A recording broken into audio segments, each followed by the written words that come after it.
Mr. Deputy Speaker, recommittal of papers. Minister Strong?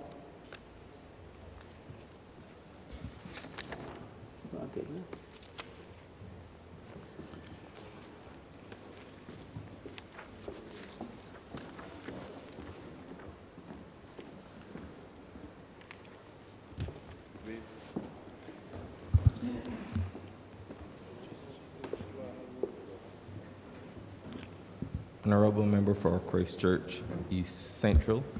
Thank you very much, Mr. Speaker. I am commanded to lay the Ministers and Parliamentary Secretaries' Remuneration and Allowances Order 2022. Recommittal of government notices.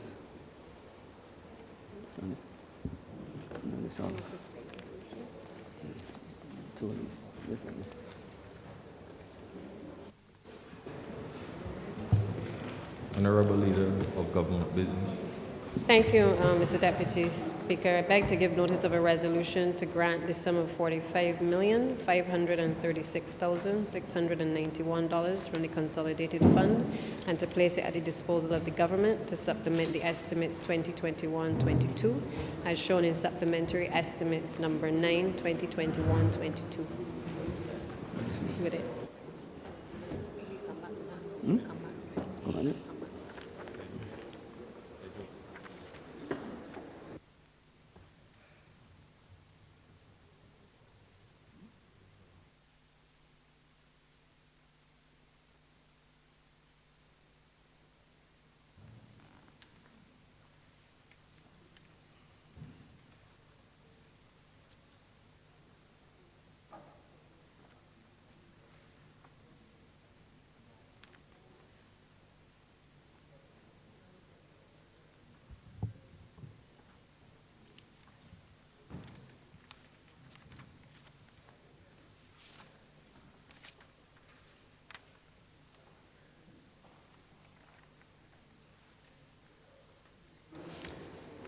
Government business resumed, sir.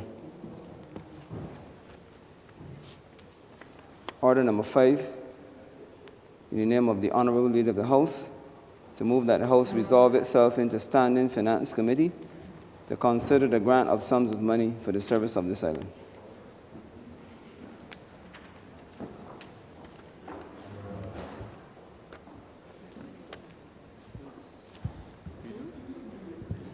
We're going into committee.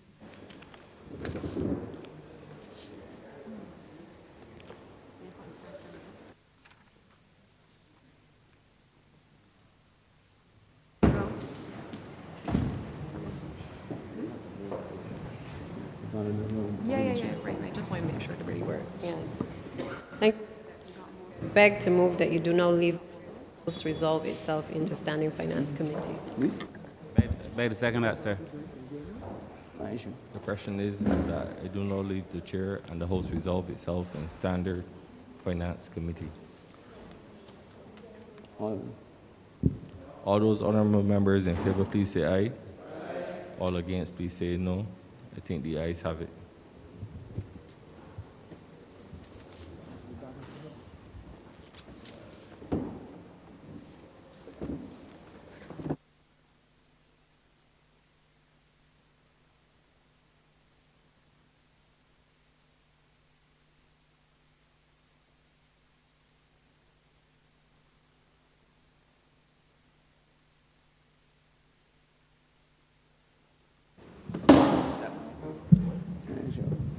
This House is now in Standing Finance Committee. Mr. Chairman, Head 27, Ministry of Tourism and International Transport, in the amount of $4,486,545.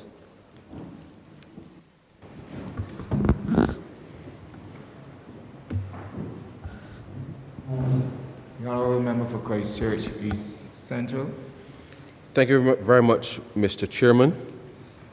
I rise to support the appropriation of these monies under Head 27, specifically, sir, because the monies here relate to the caves of Barbados, which, as you are aware, Mr. Chairman, relates to sum of money in terms of the servicing of the loan which was borrowed from the Caribbean Development Bank. The government of Barbados advanced the monies under this arrangement to be able to pay these debts, as is usually the case, and certainly with respect to ensuring that we maintain our record with respect to settlement of debt. We have done so. This supplementary now is just to bring to account, sir, those monies that were advanced specifically to deal with that. And to the extent, sir, that we are still in the process, certainly, of recovering from COVID-19. I know that there are wonderful plans with respect to the management of the cave going forward and the expansion of additional investment and activities within the context of the area. We are confident now that having repositioned the management of the cave, that Barbadians alike as well as visitors will have a much broader set of experiences with their interactions with Harrison Cave, and therefore we are honouring our commitment as a government with respect to the arrangements already in place, and therefore these monies are to bring those monies to account. With respect to the other element, Mr. Chairman, for some time, we have been contemplating, sir, how we engage with respect to, and as Barbadians will be aware, we own, in effect, sir, the Hilton Hotel. The hotel is managed under a specific arrangement with Hilton International, and therefore we've sought very clearly to renegotiate the specific arrangement between the government and people of Barbados and the management of the Hilton Hotel, and therefore the other sums of monies as requested here relate to covering the legal fees with respect to being able to manage that renegotiating process. Both of these elements, sir, would relate to, in a sense, the extent to which taxpayers' investment over time will see a greater return, and therefore consistent with how we have been re-engineering and reforming our processes across government. These two specific entities in relation to, one, how, on the one hand, Harrison Cave is managed, but equally too, sir, with respect to the management and operation of the Hilton Hotel, are intended to ensure then that there are greater returns back to the taxpayer by having expanded opportunity for Barbadians, see greater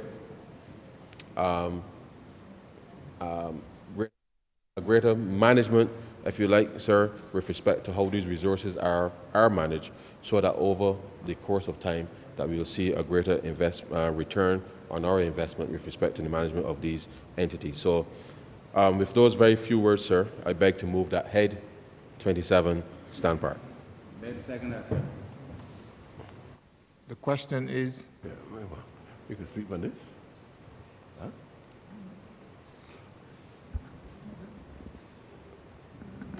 Honourable Member for St. Michael East. Yeah, Mr. Chair, for considerable time, I've been wondering if when we hear about the expenditure in relation to the cave, Harrison Cave, which has brought substantial sum of revenue to Barbados, and then I'm now hearing the call for a supplementary to even further make sure that the business and the function of the cave is sustained. I'm just trying to find out if it's a mythology or if I am really involved in fantasy. After hearing for a considerable period of time, probably over a decade, many people that live and own land within the area of the cave on intervals would complain about the government owing them money for their land. I don't know I don't believe that the land was resolved, the purchasing of the land was resolved by any direct negotiation with the owners of the land there. So I'm assuming that the area of the land around there came into the government's hand as a consequence of using compulsory acquisition in the circumstances. Is there any truth that there are ordinary people that own land on the top of the cave and around the cave, and the government has not fulfilled its obligation to these people? Is it a mythology, is it a misunderstanding by ordinary people, or what is happening? I think it's a very uncomfortable position when we continue to talk in this manner, and the general public and the ordinary people who claim to be landowners around or on top of the cave is still approaching members of parliament, certainly myself and some that were here before, asking when is the government going to pay them for the use of the land that they have. That's all.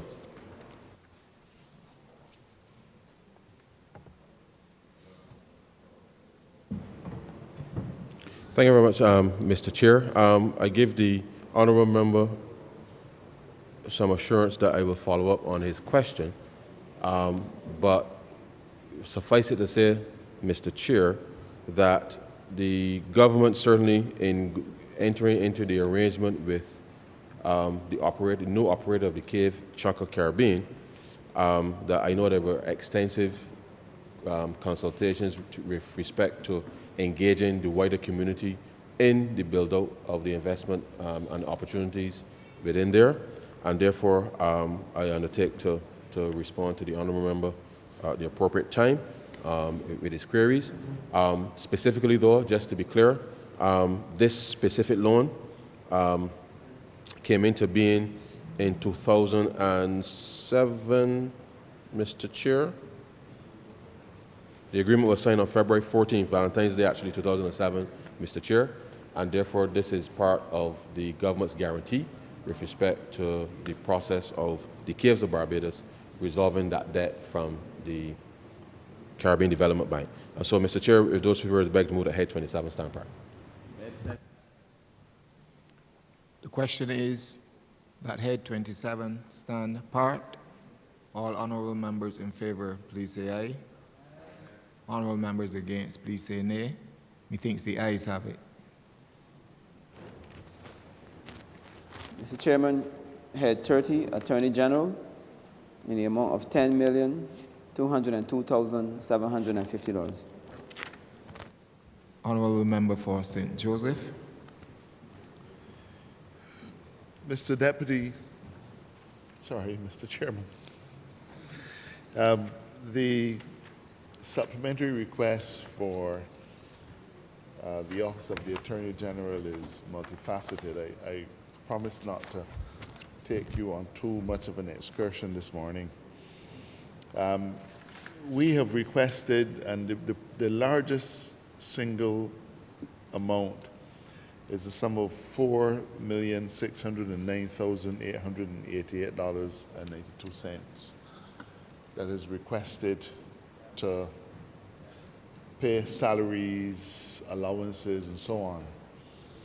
And without going into too much of a long discourse, I think it is important that I give both the Parliament and also the country an indication of some of the challenges that have beset the Barbados Police Service, which would require these kinds of amounts to be provided for. Mr. Chairman, one of the things that we have not generally talked about has been the impact of COVID. And I know COVID is being seen as the panacea for just about anything that happens to derail the proper running of government, but I think it is important to mention it in this context. We have maintained a very secure and stable environment in Barbados because of the hard work of our police officers. But it is not so readily recognized that from time to time we've had tremendous challenges keeping boots on the ground because of COVID. There were times, Mr. Chairman, during the course of this financial year that we've had, and I don't even mean at the beginning, I'm talking about even recent, we've had as many as 60 and 70 police officers in isolation. In isolation, sir. That is more than 5% of the Barbados of the total employment numbers of the Barbados Police Service. And this then has ramifications because we don't dare tell the country we cannot put boots on the ground because people are in isolation because of COVID. And then when you have people in isolation, sir, we've also had similar numbers in quarantine. So there have been periods of time, Mr. Chairman, when we could have had and did have as much as 10% or more of our force, of our service, being unavailable to work. But we can't close a station. There are places in Barbados, Mr. Chairman, when COVID hit, you will see a sign in the papers or on social media. This business is closed for the next week. This business is closed for the next 2 weeks because of an outbreak of COVID. We've had businesses, supermarkets, all kinds of enterprises closed. The Barbados Police Service, much like the QUH and other places, cannot close. We still have to put people there. So invariably, Mr. Chairman, what would happen is that police officer Kerry Simmons would complete his round of duty, but then be told he can't go home. Can't go home because we got 70, 80, 90 people in isolation or in quarantine. So you got to stay on and do additional work. These are things that, you know, we don't talk about them, but they are the harsh realities that our law enforcement officers have to face. So, Mr. Chair, it is important for us to acknowledge and to thank the members of the Barbados Police Service, and please afford me the opportunity to do so on this occasion, to thank them for working tirelessly and unfailingly during this COVID pandemic. It has disrupted their family lives. It has disrupted their domestic arrangements. It has disrupted much of what the rest of us take for granted. They don't get the chance to say, no, I am not coming. So, sir, this largest chunk of just over $10 million is required to make sure that we're able to satisfy our financial obligations to the members of the service in terms of overtime, in terms of allowances, and in terms of their other requirements. We also have an obligation to pay them, sir, in relation to travel allowance. The amount voted for travel allowance is insufficient to process the payments that are required for the end of the financial year, and we therefore are seeking supplemental provision in the amount of $204,000 so as to be able to deal with that. Utilities, sir, requires supplemental provision for an additional $500,000. And then, of course, the supplies and materials. We've, of course, and if you think about it, Mr. Chairman, a police patrol goes on duty, they go into the same police station. Now, a school closes at the end of the day. Most government institutions will close at 4:30 and people go home. A police station does not close. A shift leaves and a shift comes on. We have to make sure that we have the requisite number of masks. We have to make sure that we have adequate sanitizer, adequate cleaning materials and so on, in order to be able to, and PPE, in order to be able to safeguard the health of our hardworking police officers. So because of the special requirements of COVID, Mr. Chairman, we now find ourselves in a position where we have insufficient funds to purchase hand sanitizers and things of that sort. We also need additional provision for the maintenance of our animals, the dogs and the horses of the Barbados Police Service. We have a significant amount, Mr. Chairman, the amount of $1.08 million, which is required to deal with petroleum products and the purchase of spare parts for police vehicles. Again, Mr. Chairman, when we drive home at the end of the day, we park our vehicles and it stays there until we decide to leave home again, often on the next day, sometimes 2 days after. A police vehicle never stops working. A patrol on a shift brings that vehicle back to the station, the next shift comes in and takes up that same police vehicle and hits the road again. A police vehicle works 24 hours of every single day of the year. And we have a serious maintenance program in place, but the fact of the matter is that it requires a tremendous amount of resources to keep our rolling stock there. And again, sir, we have to also factor in the extraordinary requirements of COVID.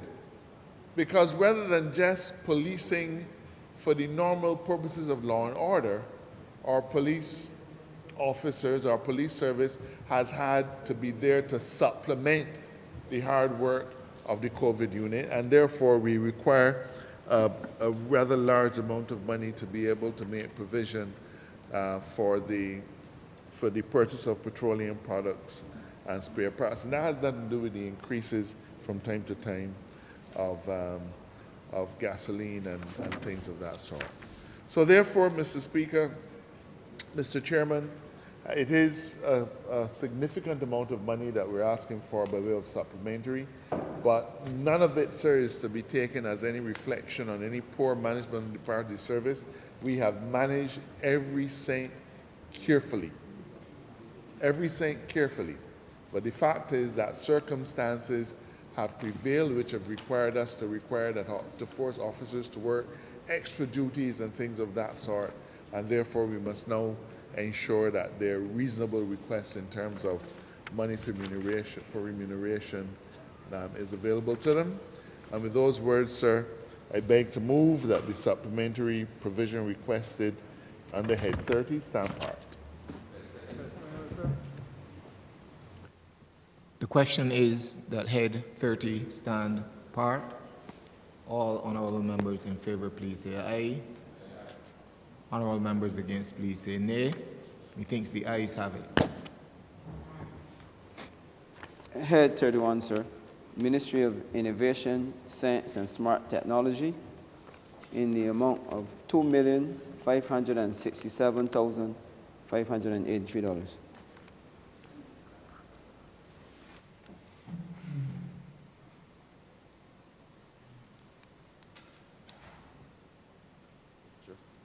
Honourable member for St. Michael North. Thank you. Thank you very much, Mr. Chairman. Not to delay the House, it's a very simple request.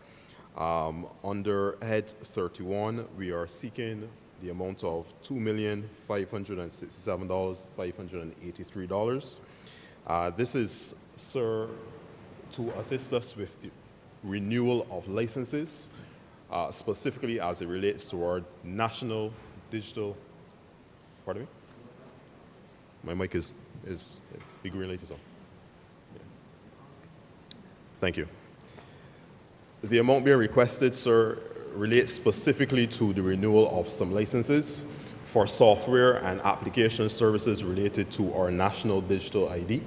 Mr. Chairman, throughout the last few weeks of our estimates and budget discussions and debates, we have had several opportunities to speak about the upcoming national ID the movement from the existing ID card into a more secure and digital format. And this has been a project that has been in the works for several months. Because of the digital aspect and component to the card, there are several applications and several software licenses that we have already engaged. And we are at that point where we need to now renew those licenses. So the amount that is being requested in this supplementary is specifically related to the renewal of those licenses. So therefore, with those few words, Mr. Chairman, I beg to move that the supplementary amount of $2,567,583 stand part. The question is that head 31 stand part. All honorable members in favor, please say aye. Honorable members against, please say nay. He thinks the ayes have it.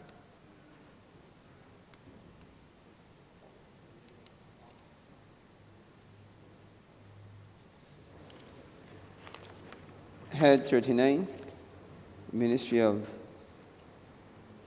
International Business and Industry, in the amount of $292,000.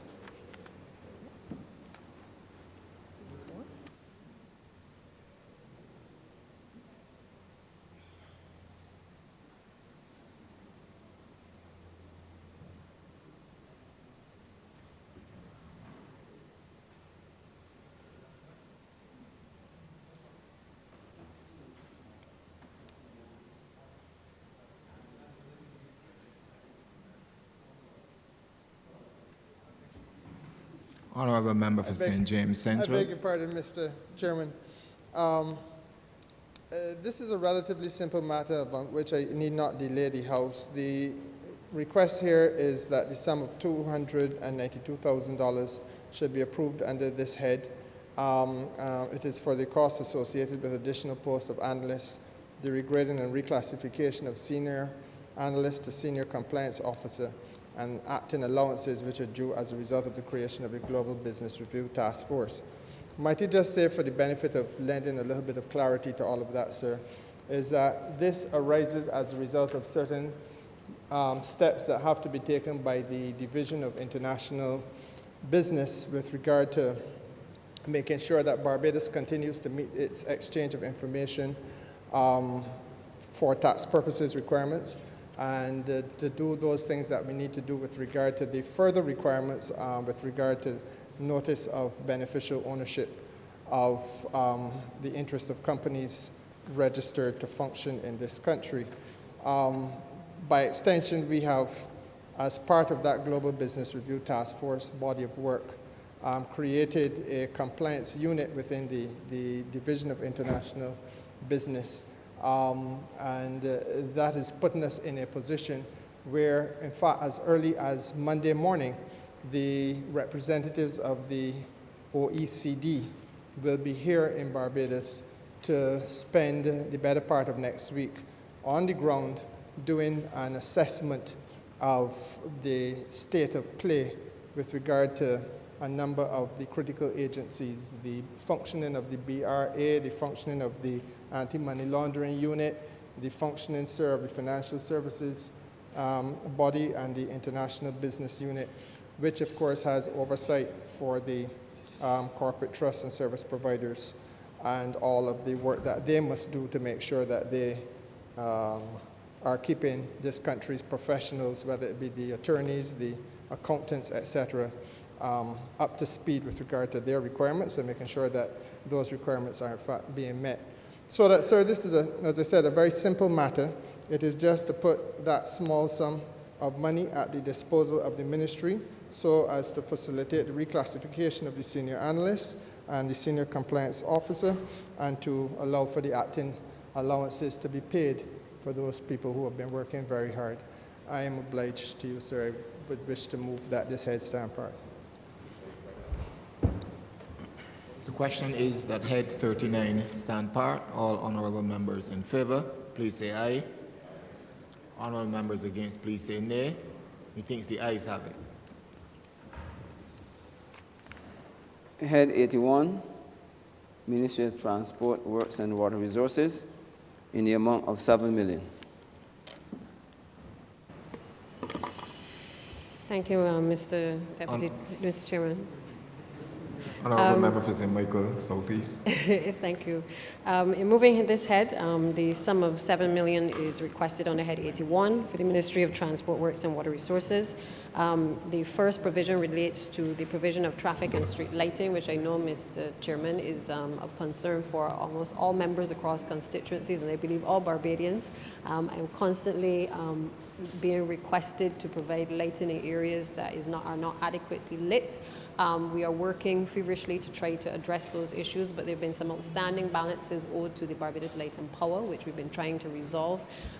The other thing is that we've been looking at just making sure that we actually know which lights across the country are actually working, so that when the billing is done, we know that we're actually paying for what we are getting. So I'm mindful that there are, again, a number of requests as the society obviously is developing, as we have more developments, there's obviously the additional requests. But this particular sum of $4 million is basically to assist us in being able to bring down the amount that is owed to the Barbados Light and Power, and to be able to, again, start to have a balance that would allow us to continue to improve the lighting across the country.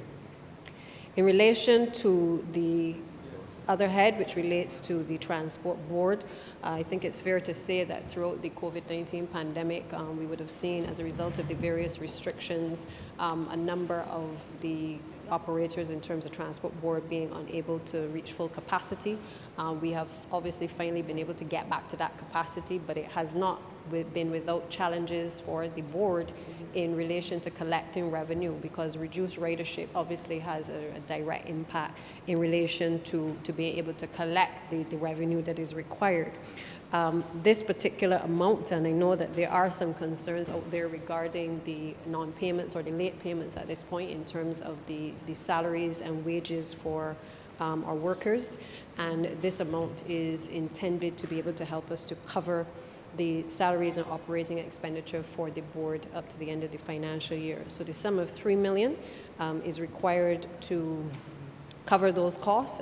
We are also in the process, and I'll just state for the record, obviously there are other ministries that the Transport Board provides their buses to be able to facilitate persons moving, whether it's the Ministry of Education, whether it is the Ministry of Community Empowerment, persons with disabilities, and therefore, as you can appreciate, as all entities and all ministries have been trying to find that perfect balance in meeting expenditure, obviously at times we've not been collecting the revenue from those ministries as well. So it really requires us now that we are back up and open to be able to, apply some pressure to the ministries, and certainly the Ministry of Finance, to ensure that the Transport Board is able to stabilize its position and to be able to provide the ridership to the public of Barbados in a timely manner as well. So, Mr. Chair, with those few words, I beg to move that Head 81 do now stand part. The question is that Head 81 stand part. All honourable members in favour, please say aye. Honourable members against, please say nay. Methinks the ayes have it. Head 82, sir. Ministry of Environment and National Beautification, in the amount of $6,920,507.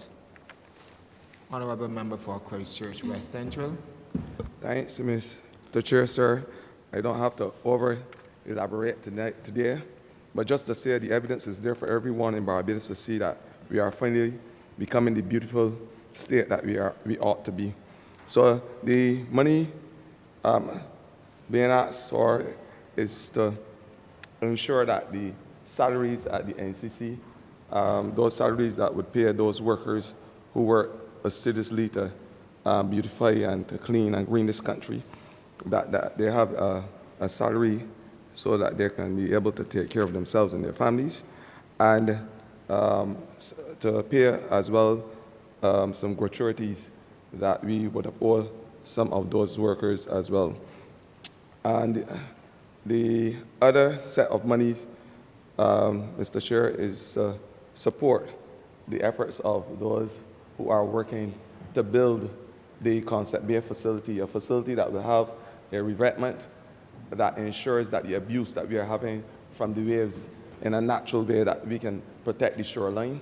a slipway to ensure, Mr. Speaker, Mr. Chair, sir, that the boats, when we are under the threats of hurricanes and other surges, that the fishermen will be able to haul out their boats in a safe and timely manner, and a boat yard facility where that we will be able to facilitate repairs, much needed repairs for those boats in a pristine and fit for purpose environment. And lastly, Mr. Chair, sir, the other monies is to be spent to ensure that the fishermen have their longed for fishing recreational facility, a facility that will allow those fishermen not only to recreate and launch in an area that is of the best making, but to allow for persons to be having all the facilities, the technological facilities, computer facilities. They will have air kitchen. And Mr. Chair, sir, I know you understand what is good old country food in a rustic environment. So, Mr. Chair, sir, it is to really enhance the facilities at Concept Bay. And I know the Honourable Member for St. John will be able to add his red flag to this vote. So, with those few words, Mr. Chair, sir, I move that Head 82 in the amount of $6,920,507 stand par. Honourable Member for St. John. Thank you, Mr. Chair. First, I want to thank the former minister for triggering this and the current minister for seeing it through. Just in a couple of sentences, Chair, this facility was in a state of disrepair for probably more than 30 years. Same building. The fishermen at Concept Bay are now operating out of two rusty 20-feet containers. And I'm suggesting that this particular development will augur well for the area. I know that it is an area that we're looking to develop in terms of probably having a tourist attraction at the location. So I am fully supporting this particular supplementary because it will benefit all of those fishermen and the others that ply their trade at Concept Bay. It is a clear indication, as I've constantly been saying, that this government is proactive and that we're doing what is necessary in order to ensure that every single person get that share of the pie. And it contributes to the fact that St. John is rising. Let us never, ever forget that. So I want to thank the Honourable Member for this, and I look forward to the start of this particular situation. I'm obliged.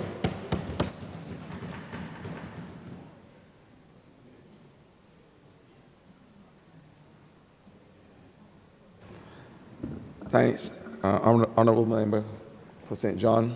I therefore move that Head 82 stand par. The question is that Head 82 stand apart. All honourable members in favour, please say aye. All members against, please say nay. Methinks the ayes have it.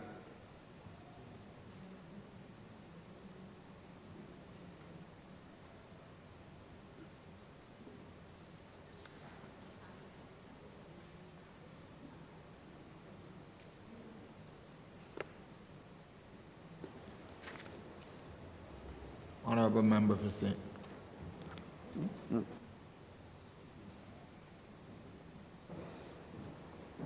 Head 87, sir. The Ministry of Education.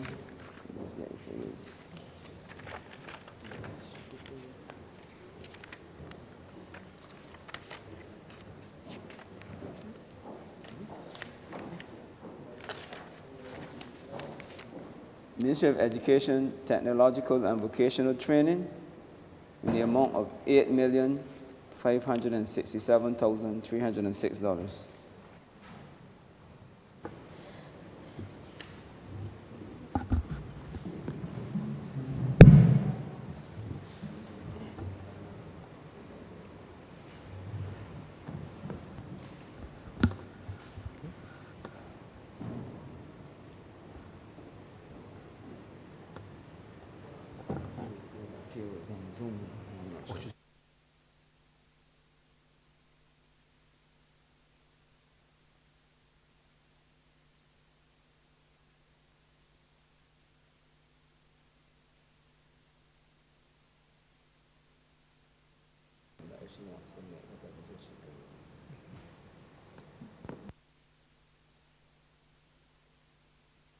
Member for St.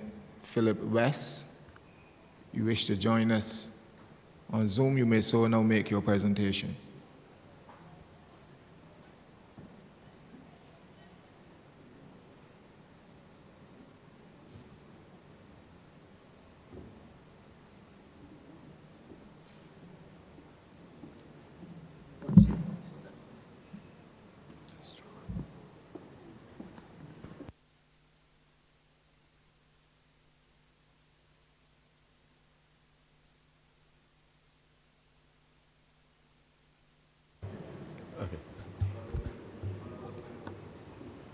Honourable member for Christchurch East Central.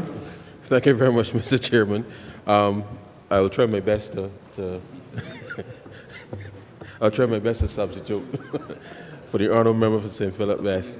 I'll try my best. Mr. Chairman, and just for the avoidance of any doubt at all, because I suspect the members of the public hearing this debate may get a little concerned. As it relates to salaries, not just in relation to this head, but certainly all of the other heads that have come before, I just want to make it clear that public servants have been paid. During the normal course of the year, whether it is from the statutory vote or the other personal emolument, sir, from time to time, as the AG would have indicated in his instance, obviously depending on which officers work, obviously will determine the value of allowances. So what is allowed in the system, just for absolute clarity, is that obviously officers will be paid. What we are doing here today is simply to account for the fact that there may have been variations throughout the year across the various heads, and therefore we are just bringing to account what has happened with respect to the various votes by each ministry. I've asked the budget section, Mr. Speaker, because in this particular instance here, as relates to Head 37, the variation is actually quite larger than what was normally have been the case. And I anticipate, sir, that based on the review between the Ministry of Finance and Public Service, that the variation appears to have been in part with respect to the reconciliation between the number of officers who were intended to be appointed versus who were temporary, and therefore we had to continue to pay until that was resolved.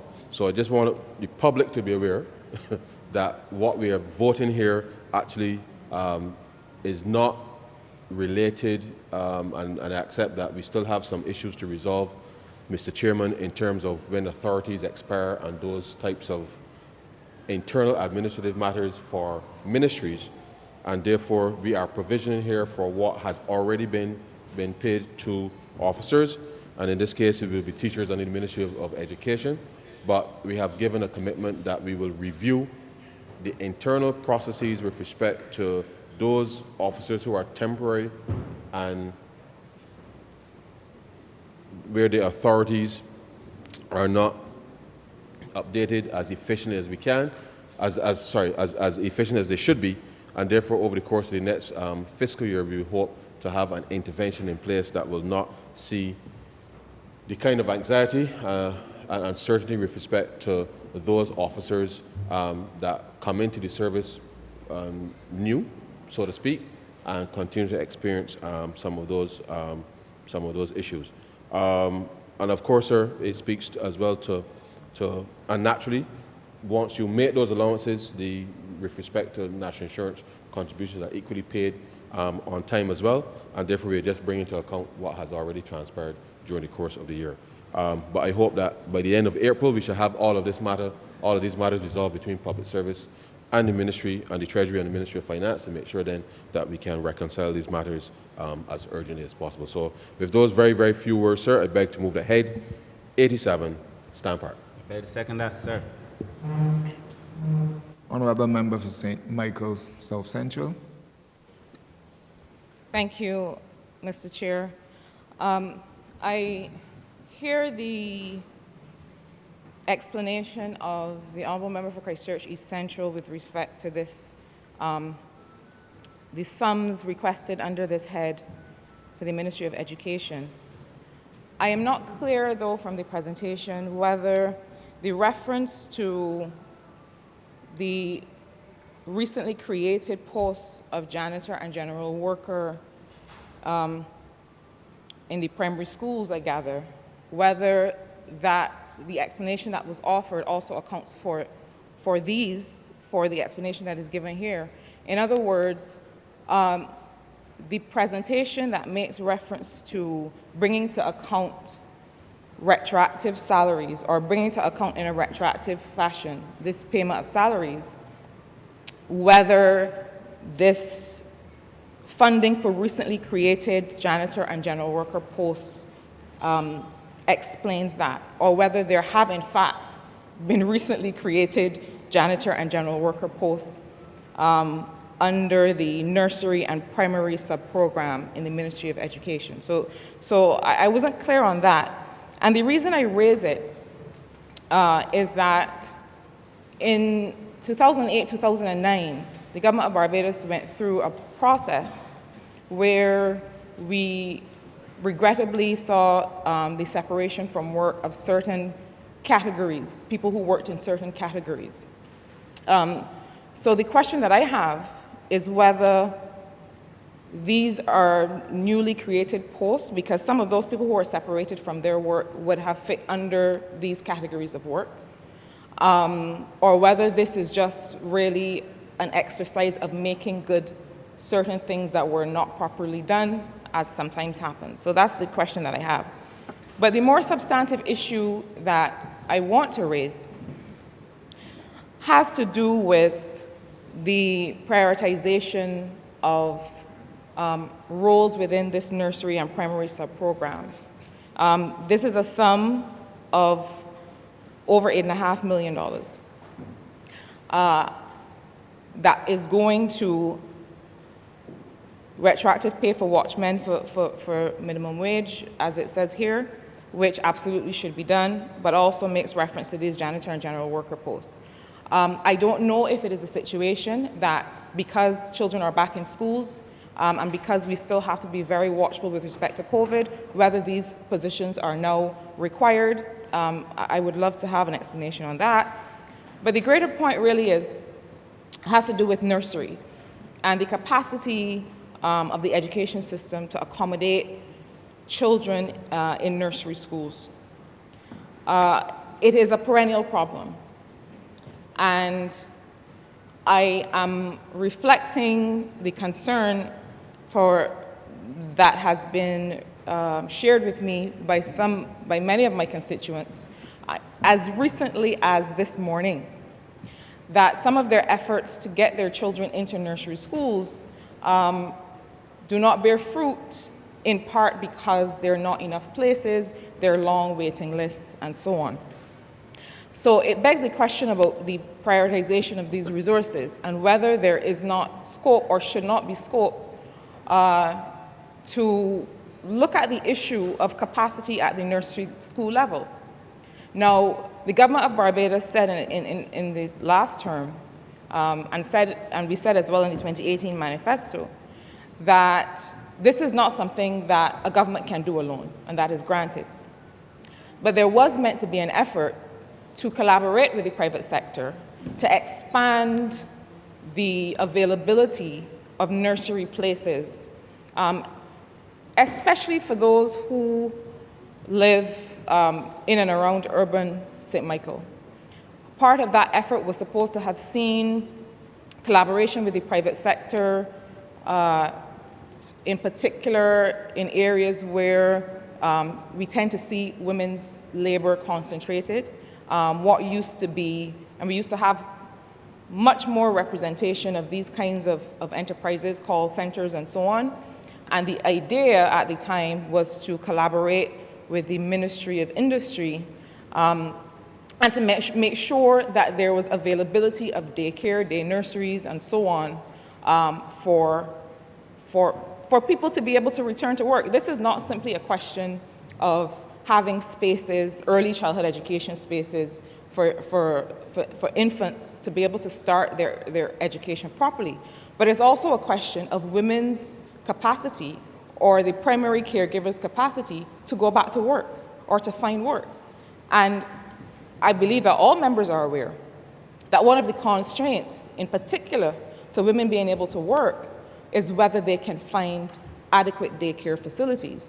So while this over $8.5 million is being allocated for this purpose, and I hear the explanation that it is retroactive, I'm not clear on whether these recently created janitor and general worker posts, not to say that there should not be janitors and general workers, but I think it's important also to acknowledge that we have made a commitment to expand nursery capacity in this country. And I wanted to know the extent to which we are going to be able to honor that commitment, if at all. Thank you, sir. Honourable Member for Christchurch East Central. Thank you very much, Mr. Chairman. My apologies for the breakdown in the addendum. Just to make it very clear, when you recall that the order with respect to the minimum wage came into effect April 1st of 2021, and we had already made provisions, obviously, within the context of this financial year, but we recognized then that once the order came into effect, that the watchmen would need to be paid the new minimum wage, and therefore operationally within the context of the ministry's budget that was done throughout the course of the year. And the posts to which the janitors and general workers, those were actually approved in February as school returned, and there were additional sites because of a couple of primary schools, which escapes me now, where we had to operate alternative sites with respect to the provisional schooling, and therefore those 20 posts were created and approved with respect to those with respect to making educational services available to those students, those off-site facilities. As a result, 61,946,000 for not just the watchmen, but equally the general workers and the janitors for the end of the financial year is what that amounted to. And so I apologize for the way the addendum is presented, because it may give the impression that it is for all of these people, and it is indeed not the case. 8.5 million is actually with respect to the payment for the teachers within the context of the nursery and primary section. And as I said, the reconciliation between MPS and Treasury will continue to make sure that we have that properly done. Obviously, the other concerns that the member raised, obviously, the Minister of Education will have to respond to. But I think, as all members here, we share the concerns with respect to, one, the normalization of school again, and what that would mean, obviously, for the education of all of our children. And I too share some of the concerns with respect to where we are, but I know that having started in February, that we all look forward to the third term, where we can see full school resume and with very little disruption by way of COVID, so that all of our children, whether nursery, primary, secondary, can get access again to in-person education 5 days a week, 9 to 3, so that the rest of the country can get a sense of normality once again. And so with those few words, Mr. Chairman, I beg to move that Head 87 stand part. Second that, sir. The question is that Head 87 stand part. All honourable members in favour, please say aye. Honourable members against, please say nay. Methinks the ayes have it. Head 92, Ministry of Energy, Small Business and Entrepreneurship, in the amount of $500,000. Honourable Member for St. James Central. Mr. Chairman, sir, that designation, I'm sure, is now Energy and Business Development, but be that as it may, sir, this sub-program with respect to the electronic single window is a very critical one in which we are seeking the sum of $500,000 to finance the commencement of the electronic single window project. It is as simple as that, sir. And obviously, to the ears of the uninitiated, the question must now be asked, what is the electronic single window project? I am happy, sir, to provide you with a very brief exposition.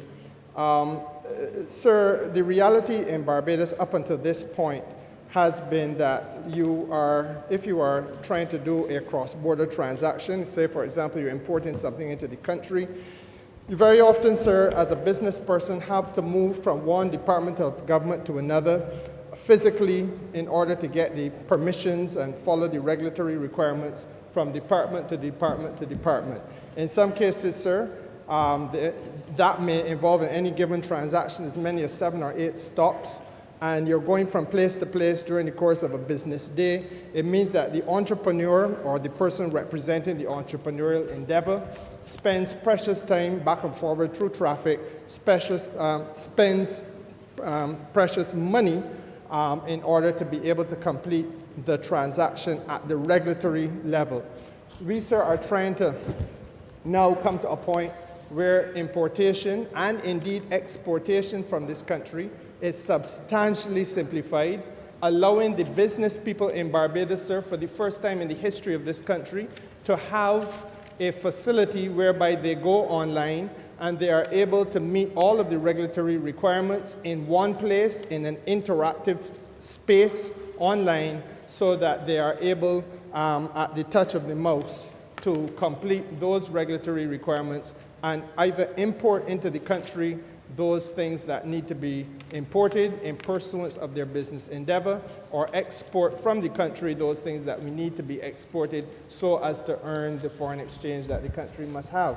Now, Mr. Speaker, sir, Mr. Chairman, sir, the benefits really are that you are, in this effort, going to onboard as many as 28 government departments onto this electronic single window. So you would, for example, be onboarding obviously Customs and Excise, because they are critical parts of the process. You will be onboarding, Mr. Speaker, sir, the Royal Barbados Police Force, the Barbados Police Service, the Defense Force.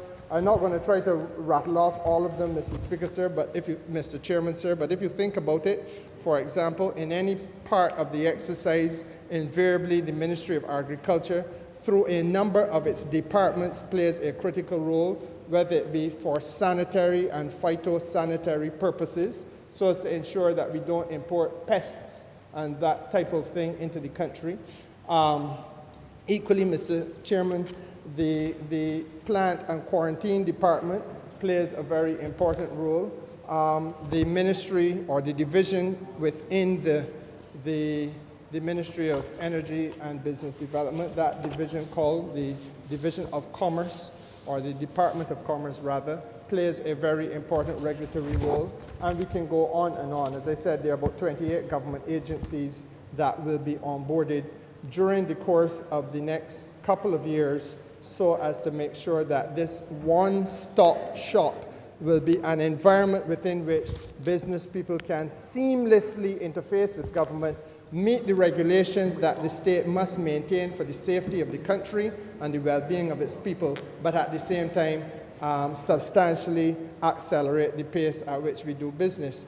We are, sir, also going to benefit from this electronic single window by harmonizing data, so that you will have high-speed electronic filing of documents by all of the relevant government departments. And critical to this, Mr. Speaker, sir, is that all stakeholders who are involved in the business of cross-border financial and commercial activity stand to benefit from that electronic filing of documents process and harmonization of data. It is also important, Mr. Chairman, for us to be able to disseminate regulatory information. so that a change in the regulatory requirements at the Ministry of Agriculture can easily then be communicated to the Division of Commerce, can equally easily be communicated, sir, to any other department of government, so that online and equally, last but not least, the consumer and when I say consumer, the stakeholder, the entrepreneur, everybody must be equally aware at any given time in this business as to what the regulatory requirements are, how they may have been adjusted, and that information be found in one known location at any given point of time. So the dissemination of the information is absolutely critical. Equally important, sir, is the coordination of central functions with regard to regulatory authorities, so that as part of this, we must all coordinate that which we do together. And, sir, I could not end this without saying that another benefit of the electronic single window is the reduction of costs to stakeholders. I don't think there's anybody in Barbados who would argue that this country is exceptionally concerned about the soaring cost of living, and the electronic single window, sir, speaks to the question of reduction of costs in many ways. The most obvious is that if I no longer have to drive to 8 different physical locations in Barbados to get 8 different permissions to do one transaction cross-border, it saves me substantial time, and therefore it saves me, and in the process, substantial amounts of money, to put it as we would put it on the street, sir, but in bulk from place to place, to look after the regulatory requirements of the government. I think, Mr. Chairman, that in a nutshell, this electronic single window project will bring increased confidence to civil society, on the part of civil society, and that they will have that confidence, sir, to say and see that government is using its resources to ensure improvement in the quality of governance in Barbados generally, and improvement in the facilitation of business more specifically. I took the opportunity, sir, to elaborate as a minister responsible for business development must do, in my judgment, so that you will understand, sir, the importance and the significance of this electronic single window project. This is about providing now the professional services that will be required in order to let the project officially start to function in an effective way. We have identified a space, sir, in the Baobab Towers, I believe, which will be the home of the project unit. And as you will recall, Mr. Chairman, when UNCTAD took place here last year, I signed the agreement documents with the Secretary General of UNCTAD, which began the working relationship with the government and people of Barbados. So to UNCTAD, sir, I would want to take this opportunity also to signal my gratitude for their support, both technical and financial. And, sir, they obviously are the leads on this consultancy. And with their assistance, we would anticipate that within the next several months, we will be in a position to bring this painful and torturous experience on the part of the people of this country to an end, and they will have an electronic single window within which they can interface seamlessly, expedite their business interests, sir, and at the same time save themselves considerable amounts of money. I am obliged to you. I beg to move that Head 92 stand part. Honourable Member for St. Michael South Central. Thank you, Mr. Chair. I think it's important that we are all reminded that these matters are important to the public of Barbados and require the full elaboration. So I thank the Minister, the member for St. James Central, for taking the time to explain the project. We are aware that it is very important. It is something, as he intimated, that has been discussed for a few years, certainly as part of the doing business agenda. And so it is critical, as his presentation highlighted, that these matters are urgently addressed. I rise, though, in support of the supplementary request to use the opportunity to point out a couple related matters. The member spoke about the issue of the harmonization of data and the harmonization of systems. And so I raise with a bit of a caution as the project is being rolled out. It in its name talks about having a single window, which is a single process or a single space for these matters to be addressed. But I think that the work also needs to talk to whatever are the existing systems across government as well as in the private sector that will mean that it functions well. And this is why I've said this. We have been plagued is the word I use, across government with sets of systems that either are not the optimal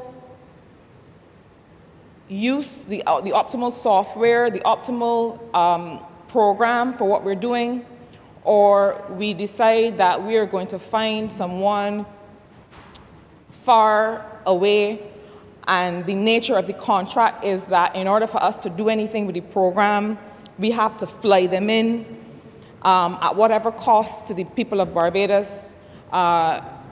We have gone through many scenarios where we have not optimized or we have not been most efficient in terms of how we choose and execute these kinds of platforms and these kinds of systems.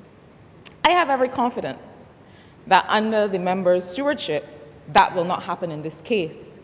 But I raise it as something that we have to be cautious about. Not only that when the electronic single window is rolled out, by its very name and its very nature, it must communicate within itself, but it also has to communicate with some existing programs that we have. And I am raising the flag now to make sure that not just the ministry for which the member is responsible, but the other ministries, for example, the one for which the member for St. Michael North is responsible, and others that will have to engage the Ministry of Finance, Customs, and so on, to make sure that these systems talk to each other, because it sounds like something that is administrative or academic, but it costs money whenever we don't do it properly. The second point has to do with new technology that we bring on stream. And I am forced, I'm afraid, to raise again the issue of KIPO and how that is being rolled out. This morning, I also had the occasion to have a conversation with my very good friend, the member for Christchurch West, who has also just helped roll out the e-planning system for town planning that we spent many months working on. And the question that I raise now is the extent to which these systems are functional and practical for the people who have to use them. Now, I understand that there are going to be growing pains and there are going to be teething issues. But I also think that there has to be a system through which the client is not at a disadvantage because of the way we choose to go about rolling out a particular system. So, for example, in the case of KIPO, where there's not a form that is made available online for whatever reason, and a client has to say, well, I'm going to need to bring this form in to the desk, then there has to be a stream, a parallel stream, which is just as analog, so that I can go back to a system of walking in if your online system has a bug or does not work. And similarly, for town planning, the member, and I spoke about it this morning, but the fact is that we also have to understand who is using these systems. Now, I may put in an application in my name. Mr. Chair, you may put in an application in your name, but you're not the one that's going to town planning to deal with building starts and to deal with certificates of compliance and so on. That is your agent. And so your agent has to have a way to be able to use your application number or to have a particular code or something that enables the individual to go in and do business in your name. Now,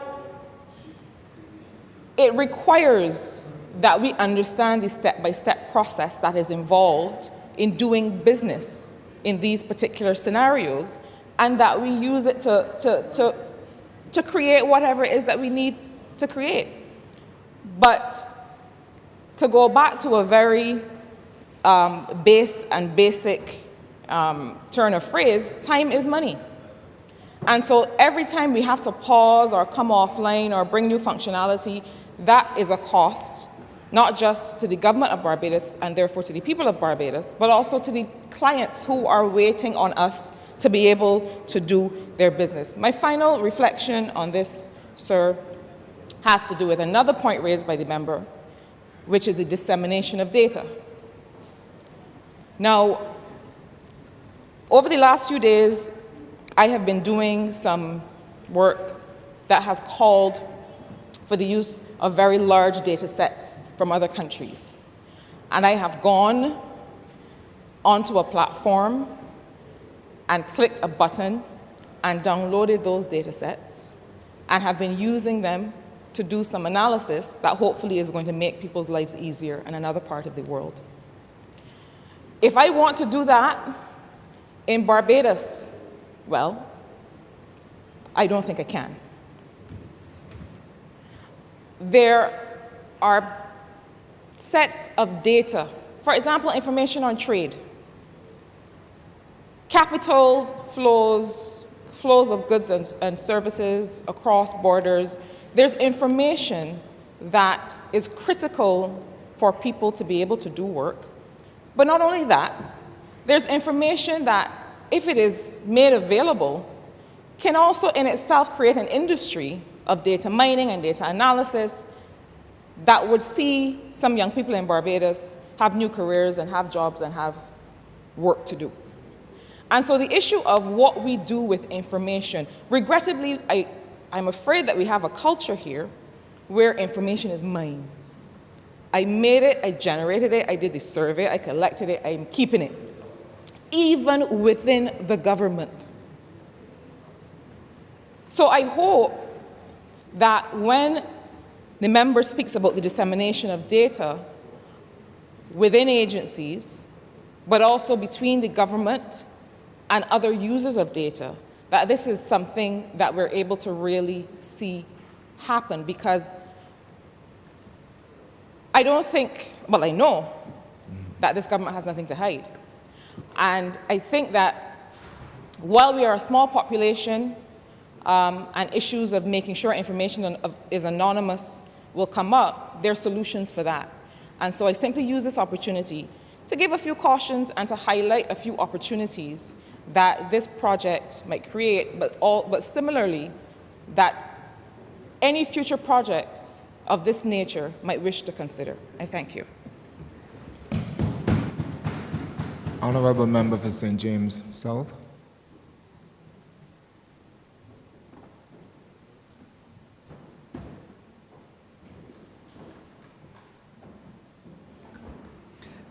Thank you, Chair. I rise to support what is before the Honourable Chamber and in support of the remarks that were made by the Honourable Member for St. James Central and the Honourable Member for St. Michael South Central. The issue of the electronic single window is an extremely welcome change to the whole landscape of business in Barbados. The ability of an individual to be able to complete a transaction with one stop, I cannot begin to explain how invaluable that is to small business people. One of the challenges that small businesses have, Mr. Chairman, is the fact that they do not have a lot of staff. They do not have specialists attached to their companies that they can easily send a specialist to engage a government institution to ensure that they meet their regulatory obligations, to make sure that they understand what is required of them and to be able to execute what is required of them. And the challenge of having to leave your business for several hours, go and stand in one line, and God help you if you do not understand the number of steps in the process. You go to an institution where they tell you, but you should have gone to this other institution first and then bring the paper to us, and then we will take the paper, you will come back for it, and then you'll take it to somewhere else. It is one of the most frustrating processes for small businesses in this country, and is one of the most discouraging aspects of doing business in Barbados. And the end result, sir, is that you find that you have a number of businesses, small businesses, good ideas, but they do not want to engage the formal system because it's too complicated, it's too demanding, and very often it may cause them to fail.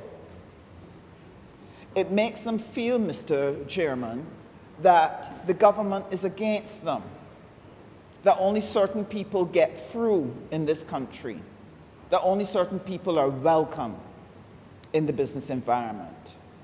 And one of the things that we have promised as a government is that we are here to end franchise and to increase the involvement of all persons in whatever is happening in Barbados. It has been said that we are all to share the burden, but then we are all to share the bounty. We can only share the bounty if we make it easy for people to engage the process that they can get at that bounty. And that is what this is part of today. That's why I'm so pleased and so happy that the ministry has been able to start the necessary work in terms of putting the plan together, that the money is going to be made available, that we're going to be able to set up a team to help us put it in place, and it will help transform what is going on in this country in terms of access. One of the negative impacts of people not being able to engage all of the places that they need to go to is that they remain uncompliant. They therefore don't meet obligations. And every now and again you would know that we would have the Ministry of Finance having to get up to give forgiveness for doing this and forgiveness for doing that, because a lot of the small businesses in our country are not able to engage those formal things and make sure that they're compliant with their regulatory obligations. It isn't only that they remain uncompliant, they also remain ignorant sometimes of the benefits that can be derived from engaging, Mr. Speaker, Mr. Chairman, engaging the provisions that have been made for them. Just this morning, the Honourable Member for St. James Central and myself had the honour and pleasure to be at the opening of the Business Expo, which brought together all the units within the ministry to be able to share with business people what are some of the services and supports which we offer. We were also able to give space to small businesses to be able to showcase themselves. And believe me, there are a lot of very innovative small businesses seeking to work within our environment. And so having this electronic single window is only one part of the tremendous work that the ministry is going to be doing in order to help bring hundreds of businesses from out of the shadows, and more importantly, position them that we can help them to grow and develop. I welcome this too because of the challenge we have, because of that tremendous wall of distrust that has grown up in this country over the years. And I am praying that as people listen to what we put on the table, the services that we're offering, that we will gradually break down that wall of distrust that is there, and that it will enable us then as a country to work together to be able to lift Barbados from out of its economic challenges, and to be able to forge together as a nation to be able to position Barbados for prosperity in the future. So, Mr. Chairman, with those few words, I just want to commend this as well, give it the necessary support, and to really congratulate the ministry on being able to get us to this stage and to take it further. I thank you. Honourable Member for St. James Central. Mr. Chairman, I want to thank the honourable members who contributed to this debate, in particular the honourable member for St. Michael South Central, who raised a number of very critical points. And I want to assure my honourable friend that they have not fallen on deaf ears. In fact, sir, her contribution is extremely worthwhile because of the fact that it allows for this Parliament to reflect on the fact that it was in 2005, during the previous Labour Party administration that this matter first raised its head. And it is therefore nothing that we as a country should feel proud about, that it has taken us roughly 17 years to come hither. But this is one of the things that we have had to confront as a new administration. One of the other challenges, sir, quite frankly, is that we have taken a long time as a country to settle, as this administration has had to do under the initial leadership of the Honourable Member for St. George South, the political support and management for this electronic single window process. When you look at what has happened around the world, there are 4 key criteria with regard to this. There has to be a clear commitment on the part of the political leadership, the relevant ministry that will take charge. There must be political management of it. There must, sir, be an appropriate model that we will follow. And we have decided, as I indicated to you, sir, that UNCTAD will be our consultant, and we will use their model of doing this. And Mr. Chairman, sir, third, there must be a settlement of the core agencies that will participate. It may surprise you, sir, had at one stage 21, then another stage 24, now we're at 28 government agencies that are being brought on board in this exercise.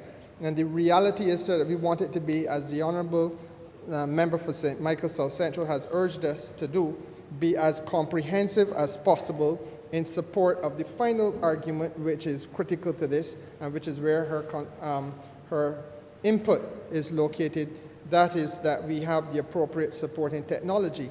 Having identified over painstaking years, 15 long years, 17 years, the agencies to be brought on board, we must now make sure that every one of those agencies has within its ambit and jurisdiction the relevant technology and access to these necessary platforms to harness the information which is critical for the process so that we can harmonize that data and to disseminate that data in an appropriate way.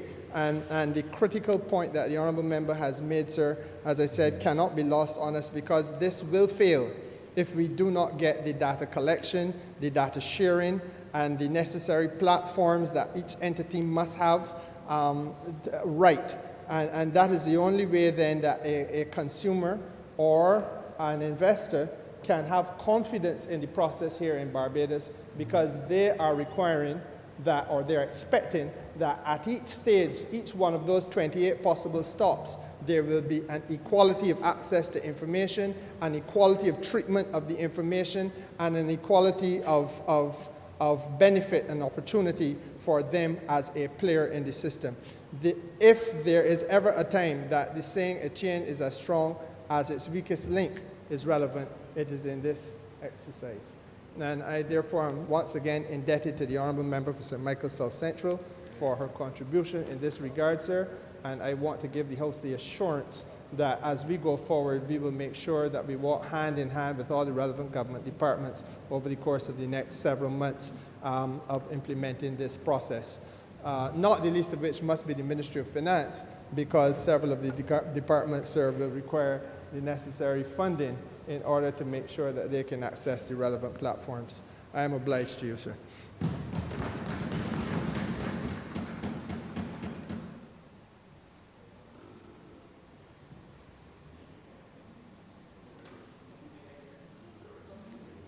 Honourable Member moving ahead. Beg to move that head, what is this? Sorry, sir, head 92 stand part. The question is that head 92 stand part. All honourable members in favour, please say aye. Honourable members against, please say nay. Methinks the ayes have it.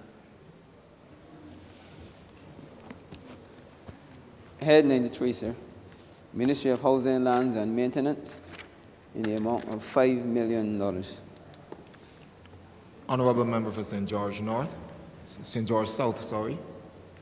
Thank you, Mr. Chair and members of the Chamber. Am I right to speak on this supplementary, some $5 million allocated to the rental costs for accommodation for government entities. Mr. Chair, this will take us to the end of the financial year for rental accommodation, some $5 million. But I wish to just bring to the chamber the whole aspect of allocating funds for rental of government buildings and for government accommodations, including central government and state-owned entities. The cost monthly is roughly around $5.2 million. And as we see here, we are allocating $5 million to close off the financial year. But more importantly, if you extrapolate that or if you calculate it to an annual year, a financial year, you will see that the rental cost for accommodation is over 60 million Barbados dollars. And that is by no means 2 cents in Bajan terms. And government is working assiduously to reduce the rental costs or cost of the accommodation. And in 2020, since coming to office, this government embarked on a rejuvenation project where we took 9 government agencies, including state-owned entities, and we allocated some $15 million to bring these disused properties back into some level of respectability from 2020 to present. And I'm proud to report that we have completed 3 out of the 9 buildings, that being the SSA building at Vaucluse, the Gatehouse building, the former Barbados Water Authority headquarters, and also the Bridgetown Welfare Department. And the member for St. Michael South is pleased to know that him and I will be having a handing over ceremony for that welfare building in Country Road. And I think he's a happy man this morning to know that we have completed that building within budget and on time. We also have started the refurbishment of the former registration department in Supreme Court building, and we're expected to complete that by the end of October this year. The other buildings include Block C Garrison, which is the former Tongue and Country Planning building by the Garrison, Bico building, which is Magazine Lane, and the warehouse building at former BWA headquarters, and the former Trade and Commerce building at Reef Road. So we are working as a government to ensure that this high accommodation and rental bill of some 60 million is arrested in a way that we can cut it by half by refurbishing and rejuvenating the disused buildings that we have.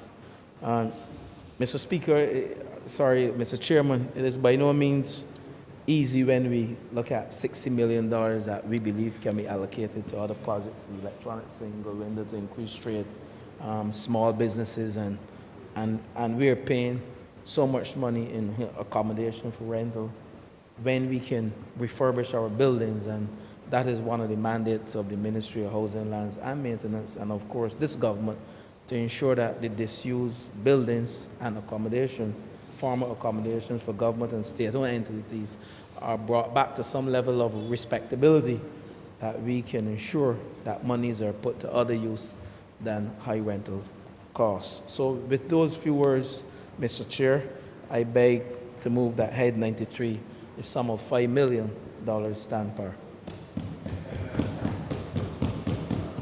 The question is that Head 93 stand part. All honourable members in favour, please say aye. Honourable members against, please say nay. Methinks the ayes have it.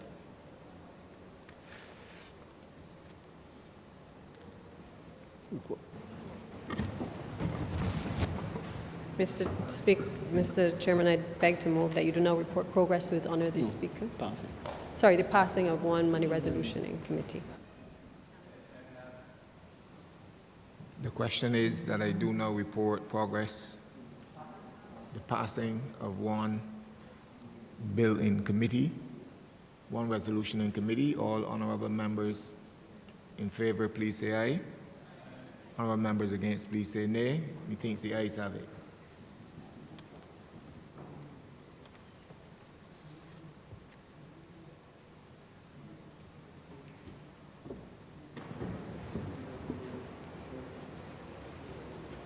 Breaking.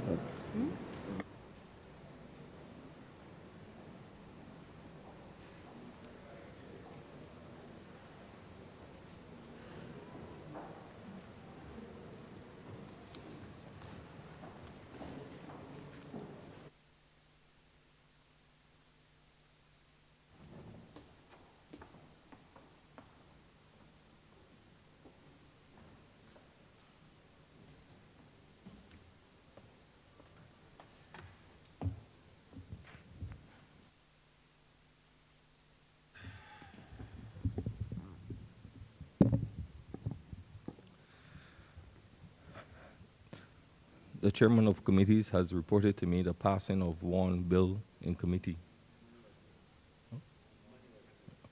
One money resolution. Mr. Deputy Speaker, I beg to move that this resolution be read a first time. The question is that this resolution be read a first time. All those honorable members in favor, please say aye. All against, please say nay. I think the ayes have it. Mr. Deputy Speaker, I beg to move that this resolution be read a second time. The question is that this resolution be read a second time. All those honorable members in favor, please say aye. All against, please say nay. I think the ayes have it.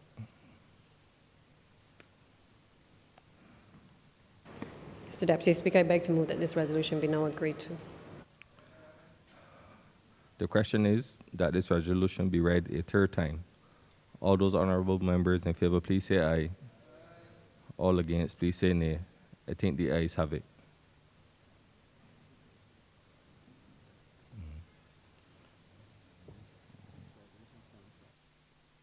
This resolution stands passed.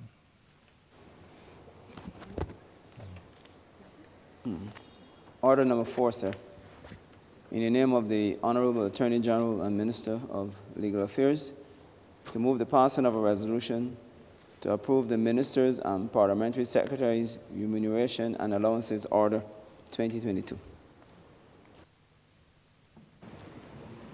Mr. Deputy Speaker, I beg to move the resolution to approve the Ministers and Parliamentary Secretaries' Remuneration and Allowances Order 2022.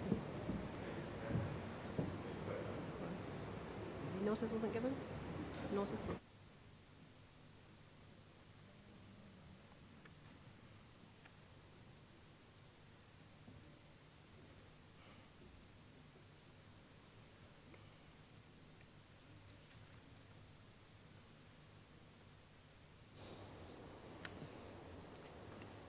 Order number 4 once again, sir.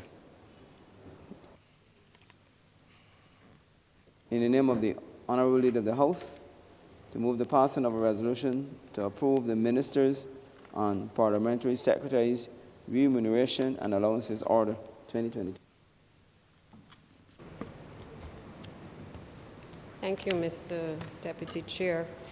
Mr. Deputy Chair, this is a rather straightforward resolution seeking Parliament's approval to amend the schedule to the Ministers and Parliamentary Secretaries' Conditions of Service Order 2022 to make provision for the senior ministers to be, which the Prime Minister would have announced at her address to the nation shortly after the general election, I believe on about the 24th of January, indicating that not only was she downsizing the cabinet of Barbados, but she was also seeking to, in a sense, allow other persons to do some of the heavy lifting. I think it is fair to say, Mr. Deputy Speaker, that we have seen not only from January of this year, but we've seen from the time that this administration came to office, a certain measure of alacrity in relation to trying to stabilize the economy. We have seen that the hand that we had been dealt required of not only the Honourable Prime Minister, but certainly all of the members of the government, a commitment and dedication to ensuring that we were able to keep the country not only safe, but to stay the course and to ensure that we were able to get back to what I consider to be a time where Barbados is able to punch above its weight yet again. In fairness to the Honourable Prime Minister, I think that in making that decision, I think it was perhaps a recognition of the amount of work that the first few years in office from 2018 would have resulted in on her, and certainly it took a toll on her. I think we've all seen the grey hair, not only on the Honourable Attorney General who sits next to me, but certainly on all honourable members who would have been extremely close to her during those early periods, as well as the economic team as well, who would have had to keep Barbados afloat. And so I believe that in making the announcement that not only that for the first time, for some time, there would be a Deputy Prime Minister, but also that there would be an additional 4 senior ministers to support the Prime Minister in being able to manage the affairs of the country, was an indication and a recognition by the Prime Minister that many hands really do make light work.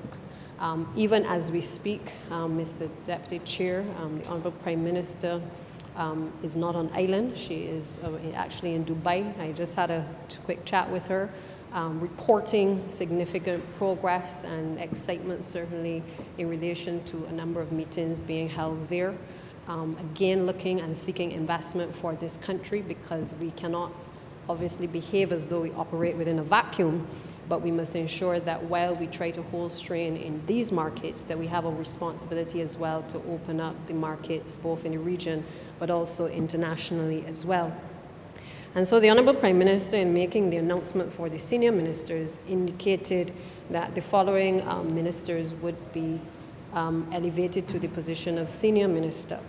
Those persons have included the Honourable Member for Christchurch West, who heads the Infrastructure Committee and who is the minister responsible for ensuring that we are able to move a number of these significant projects that we have on the priority agenda forward, to ensure that various government departments are able to respond in a timely manner, so that the extreme frustration that has been experienced by a number of developers, a number of private individuals, a number of companies across this country, a number of foreign investors, that we are able to alleviate a lot of the time that it takes to do business in Barbados. Because if we are to be competitive, then we need to ensure that there's somebody coming to work every single day to ensure that the business of the government is being done and that the business of investment is being done.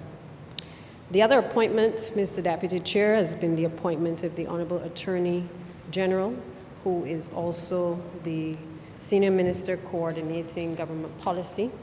It goes without saying that throughout the last few years, and in particular during the pandemic, that the early period of the pandemic, the Honourable Attorney General and his staff have worked tirelessly to be able to deliver not only legislation in a pandemic environment, but to ensure that all government ministries were able to stay on top of the things that matter to Barbadians. And I believe, as I said earlier, we have seen the graying of the hair.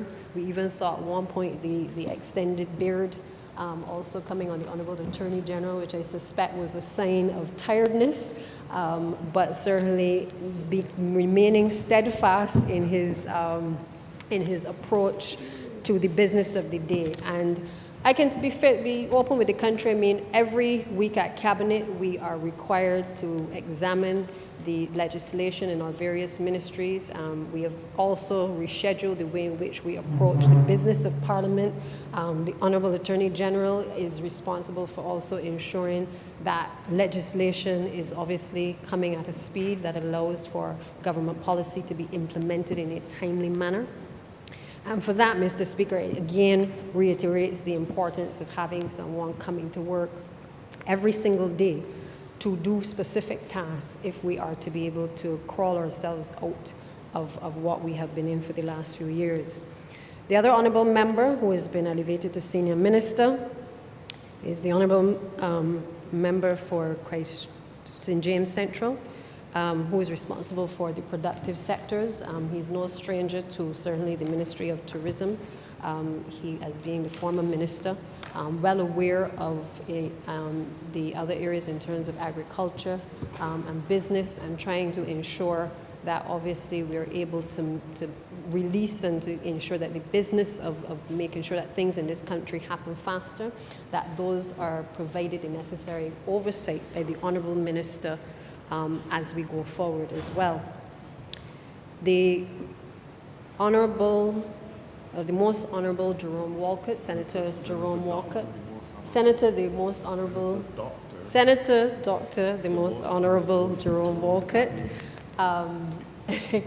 as well has been elevated to this position. He too is with the Prime Minister currently on government business, again representing Barbados in terms of the Ministry of Foreign Affairs, but on a wider front, Senator Walcott has been at the forefront of the COVID-19 pandemic as chair of the Cabinet Subcommittee, ensuring that we were able to again steer the country to safety, and again has shared in that responsibility, particularly in the social sectors, and that is the area that the Prime Minister has requested of him to pretty much shadow and to ensure that all of those various ministries report to him and make life a little easier, not only for the ministers and the ministries, but certainly for the Prime Minister as well in terms of the management.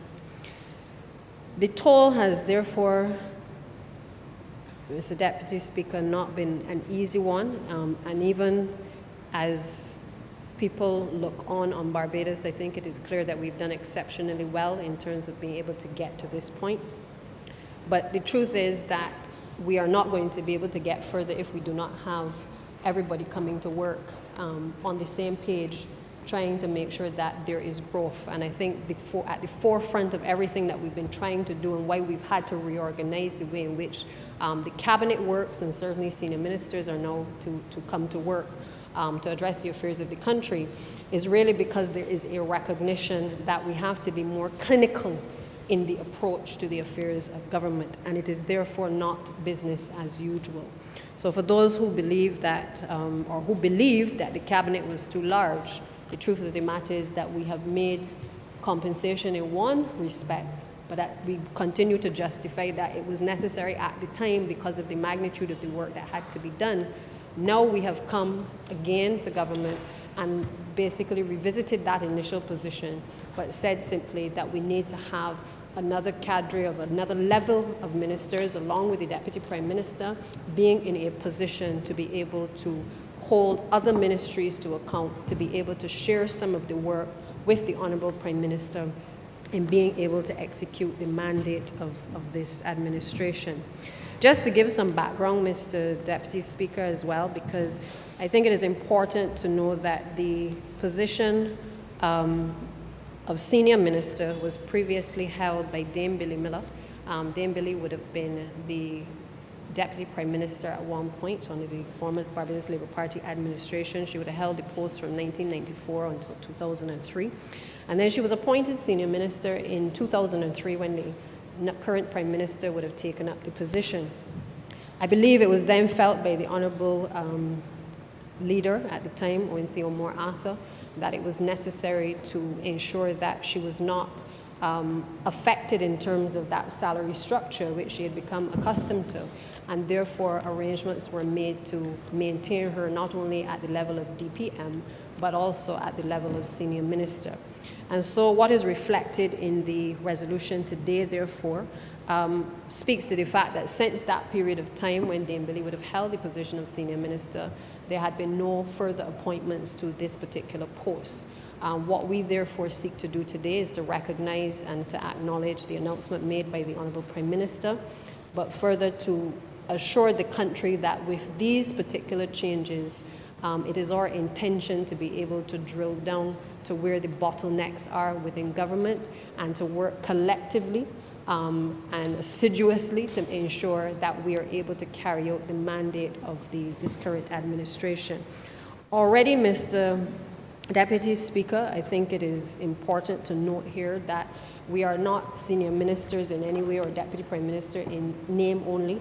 But the truth is that those initial meetings have already started, where we meet regularly to look at the priority agenda of government, to look at the priorities in each of the respective ministries, and to pretty much hold to account each of the respective ministers and the public servants in being able to execute government's agenda. And so that will continue both in Prime Minister's presence and certainly in Prime Minister's absence, because we are very clear as to the promises that we have made as a government. We are clear as to the targets that we must meet in terms of growth, and therefore we meet regularly in order to be able to fulfill the agenda of this administration. So, Mr. Deputy Speaker, I have no intention of detaining the House any further. Suffice to say that this reflects yet another initiative on this administration to be able to improve the efficiency of government. We can't be telling the public servants that they must improve at their end and they must do all the restructuring within their departments, and equally within the cabinet. It still looks as though it is a cabinet of 2 decades ago. And therefore, these are but just a few changes that we have started to make, and I'm sure you are well aware that we will come to the point very shortly in relation to parliamentary reform and certainly wider constitutional reform. A country cannot remain in a state of pause. And therefore, while some of the decisions that we make may go against the grain or against what has traditionally been the norm, the truth of the matter is that just as the tide flows in and the tide flows out, equally as a government who is responsive and listening to the people of this country, we have a responsibility as well to try different things in order to be able to manage this country effectively. So with those few words, Mr. Speaker, I beg to move that this resolution do now pass.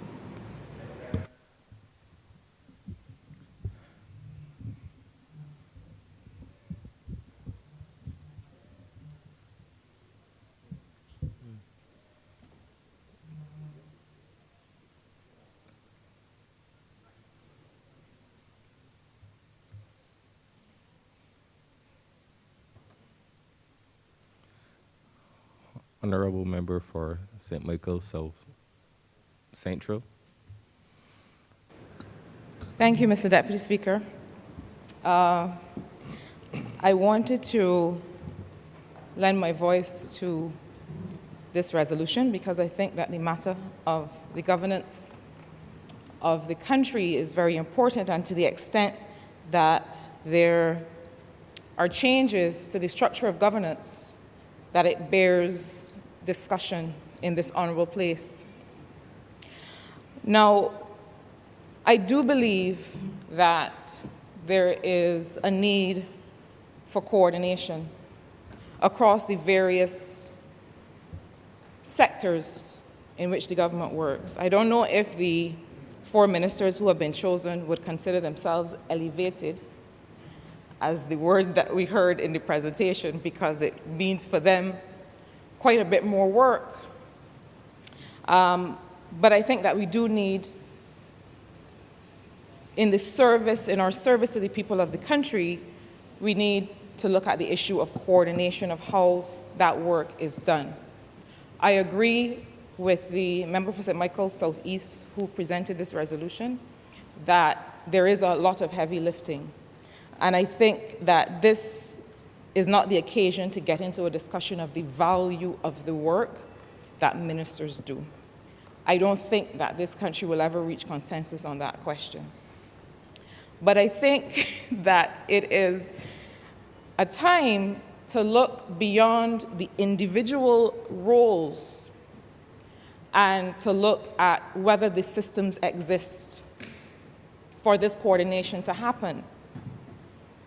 Now, I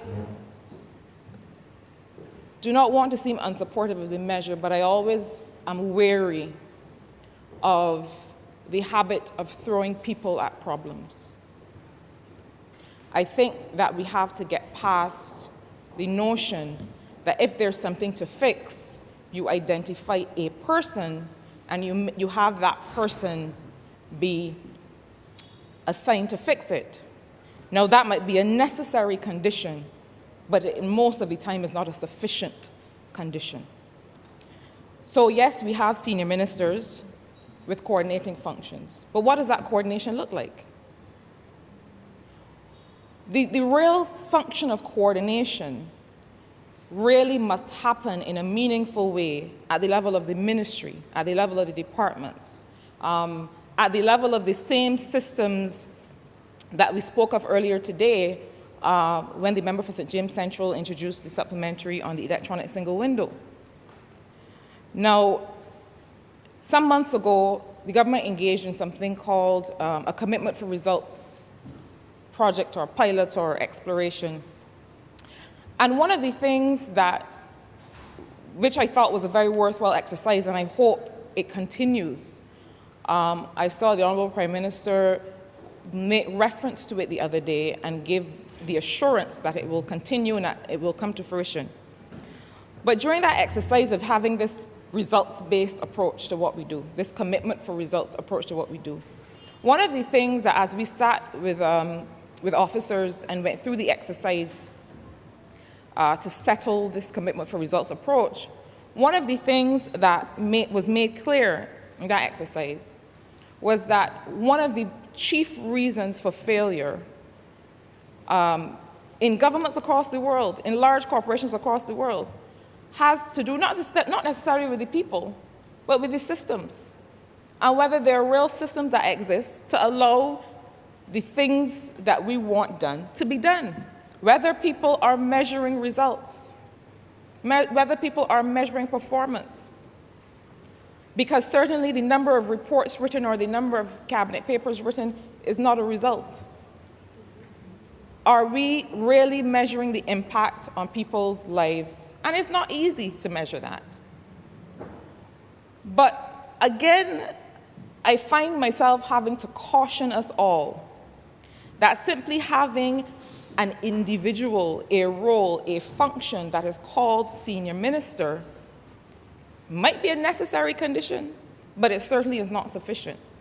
And we need to be able to move to the place where we have coordinating systems, including data sharing across ministries, including making sure that when we leave meetings, work is being done. Because with all due respect to the systems of government that we have come to know, a meeting is not a result, and a meeting is not a management function. Because when you leave those meetings, somebody has to go back and do some work that is actually going to make a difference in somebody's life. I support the areas that have been identified for coordination. So forgive me if I am not enamored of the senior minister notion. I am more enamored of the function of coordination that really has to happen at the level of the ministry. That really has to happen between town planning and environmental protection and building standards and housing and across functions of ministries, and not necessarily at the level of cabinet. Members of cabinet talk to each other all the time. So I'm more curious to hear what are the systems, and I don't mean meetings, what are the systems, what are the platforms, what are the points of data sharing that are going to mean that what is here in this resolution actually makes a difference to the quality of governance in this country. I support the infrastructure coordination function. I in particular support the governance coordination function because I think that there are, whether it is reform on the rights of the child and other human rights issues, whether it is looking at the issues of how our police engage with the public and really looking at what are the organs and the roles of the police department that are going to mean that we have a more meaningful engagement with the public. Across the area of governance, there are issues to be addressed and gaps to be filled. Similarly, for the issue of coordination across social ministries, and obviously for the productive sectors. But my only caution is that this is not going to go where we want it to go. This is not going to have the results that we anticipate unless we realize that it cannot just be about identifying 4 people. It has to be about strengthening the systems that exist in the public service to be able to address and properly coordinate for results and for impact. Mr. Deputy Speaker, thank you.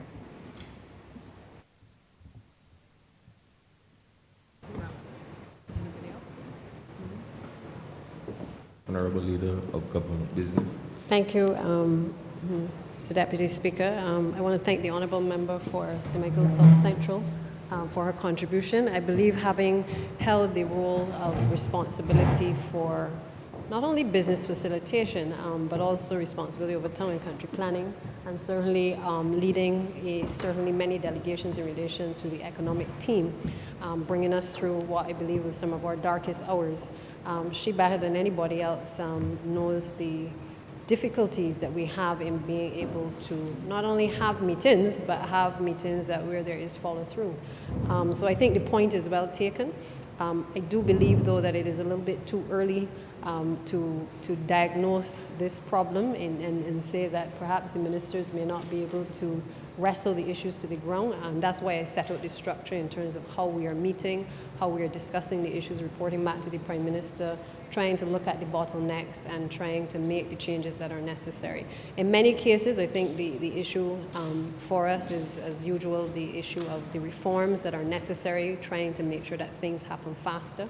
That takes time, but it doesn't mean that ministers cannot stay on top of issues and cannot follow through with PSs or follow through with staff within internal ministry. And that certainly is what we've been doing. Where we have found that there have been those bottlenecks, we've tried to engage with the various parties, but also bring to bring other ministries into the fold to be able to wrestle those issues to the ground. And I think a lot of times there's this phrase that we say where a lot of government departments operate in silos, and that is where we complain for it all the time.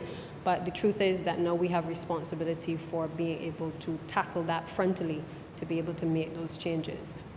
Truth be told, are things always going to move as fast as we would like? We have inherited a system which we are trying our best to change, and I know all colleagues share in the concerns of how sometimes things move a little bit too slow, especially in relation to policy and the implementation of policy. But that is why we've had to employ this type of structure to be able to help us to drill down what those issues are and to try to resolve that as well. Yes, I do feel that the Honourable Ministers believe that it is an elevation. I think while we do not like to speak to the fact that, when we touch anything to do with salaries, nobody likes to go there because there's a feeling that politicians have too much. But I have seen my colleagues work hard. I've seen the Honourable Prime Minister work hard. I've seen them continue to work hard, sir. And I am comfortable with the positions that we've taken in relation to the elevation of those ministers. I am grateful to those ministers who have come before as well, who have given their all to make sure that this country was turned around. But let us not fool ourselves. This is only going to work if everybody comes to work up to the task to be able to do what is necessary to achieve the mandate of this administration. And so I appeal, therefore, to those who have to help the Honourable Senior Ministers to be able to execute the policy, to see this as more of a progressive change than a threat to their own existing systems. And in that light, Mr. Deputy Speaker, I beg to move that this resolution be read a first time. Be now passed. The